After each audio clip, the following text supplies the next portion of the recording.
Welcome to the Wellness Bridge. I'm Gary Chen, physiotherapist and founder of GC Integrative Physiotherapy and Wellness on the Gold Coast.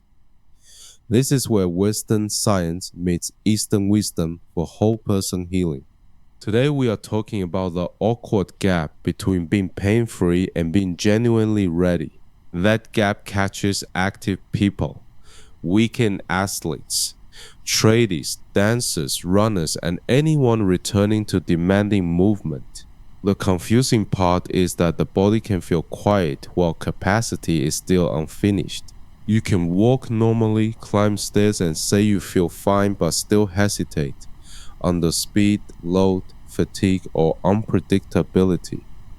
That hesitation is not weakness, and it is not drama. It may be your system asking for a more complete return to performance pathway. Pain-free is one gate, but it is not the whole bridge. Our guest today is Daniel, a 35-year-old Gold Coast-based composite patient, sharing a lived recovery story. Daniel is not here as a clinician, but as someone who discovered that feeling better was not the same as being ready. Thanks, Gary. And honestly, that sentence would have saved me months of frustration. Daniel, take us back to the moment you thought the problem was basically over. I had stopped limping. I could get through work, and the pain had mostly disappeared. So in my head, I promoted myself from injured person to completely fine person. And what happened when you asked your body for more than normal daily movement? That was where the truth showed up, because anything faster or sharper felt strangely unreliable.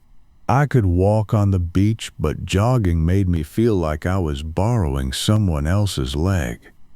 Was it pain, or was it more a sense that the body did not trust the movement? It was mostly trust, because the pain was low, but my confidence was even lower. I remember seeing people running and feeling jealous, then scared, then annoyed with myself. That emotional mix is common, especially when the outside world sees you moving normally again. Exactly, because people would say I looked great and I did not know how to explain the gap. What did that gap feel like in everyday language? It felt like my brain had one foot on the accelerator and one foot on the brake. I wanted to return to sport, but I kept bracing before every change of direction. That is an important detail because psychological readiness can lag behind physical improvement. Research around return to sport shows fear and low confidence can strongly affect whether people return successfully. That makes sense, because I was not just protecting my leg, I was protecting my identity. You were trying to become active again without feeling reckless. Yes, and I needed someone to say that caution had information in it. Before we discuss what shifted, let me frame the science behind your experience. In rehabilitation, there is a difference between return to participation, return to sport, and return to performance.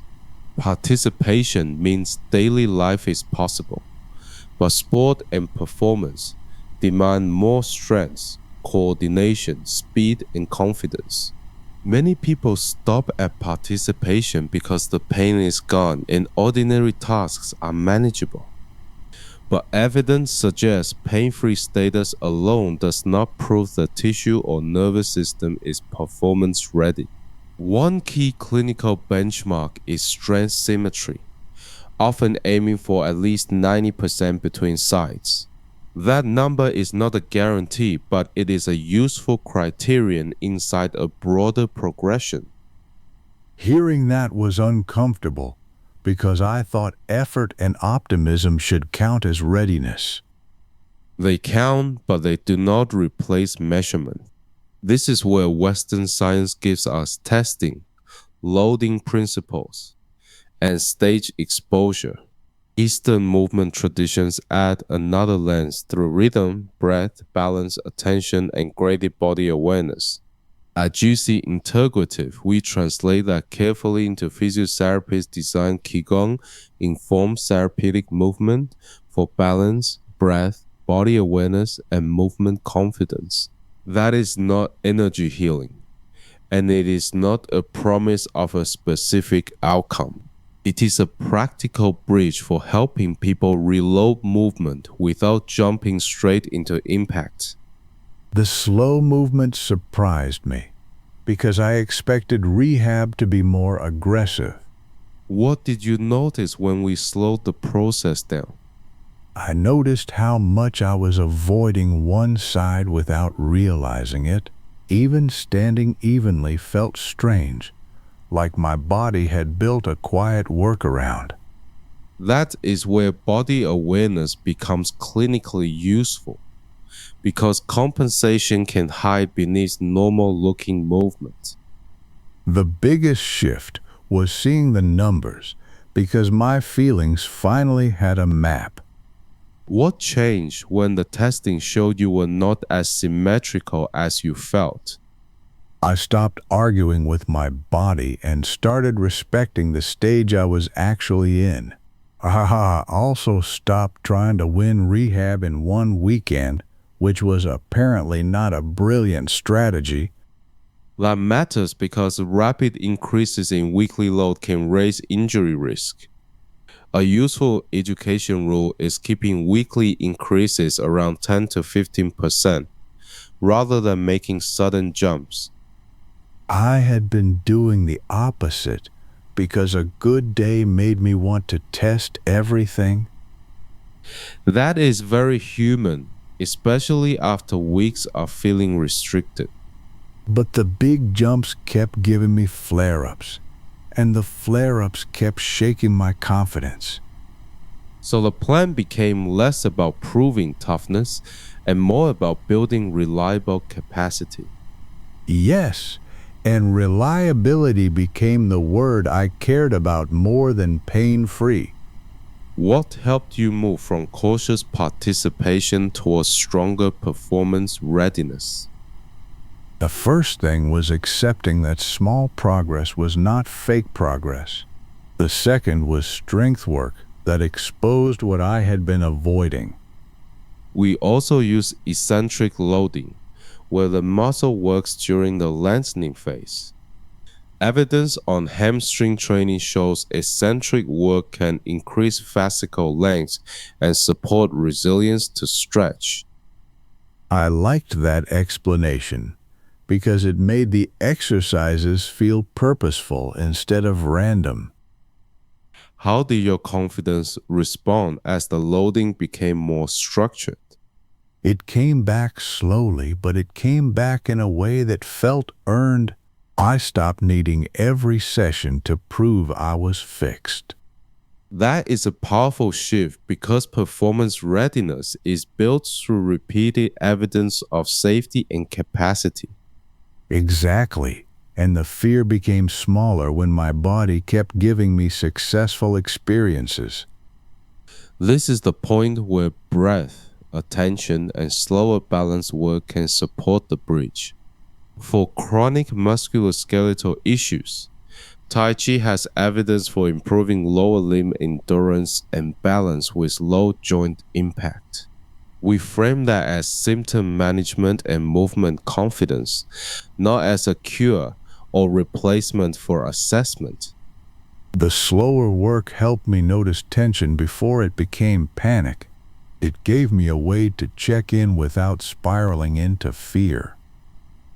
In traditional language, some people might call that working with Qi.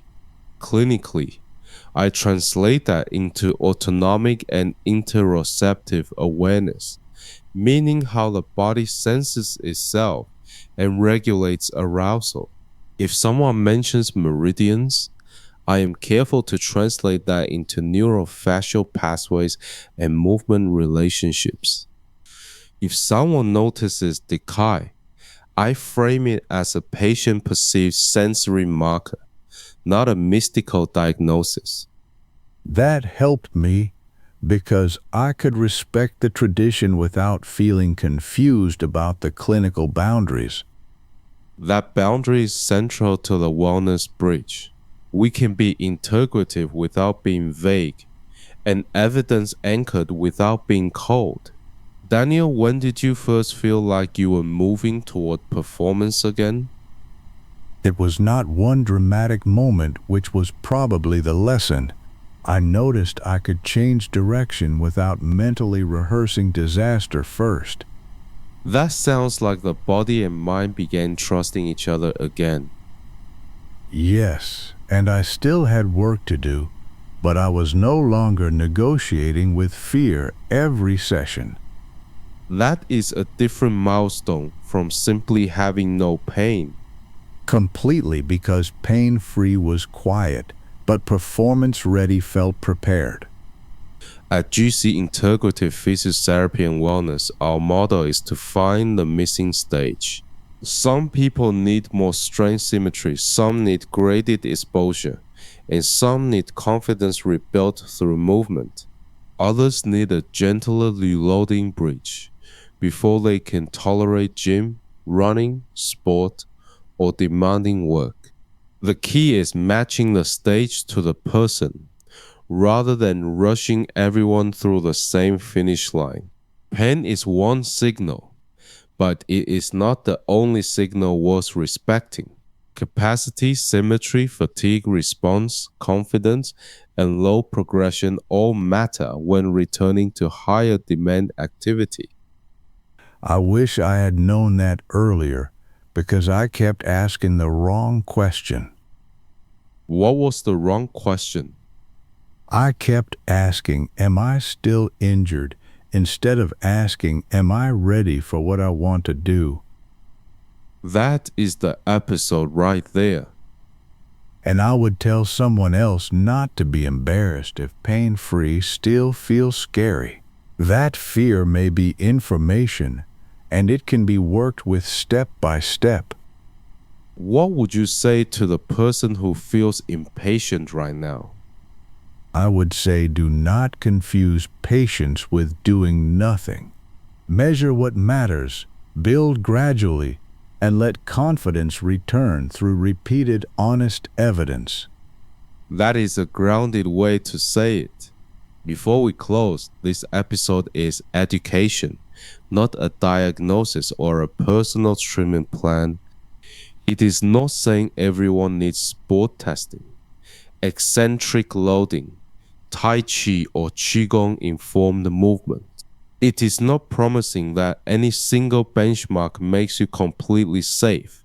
90% strength symmetry is one useful criterion, but return decisions should be broader and individually assessed.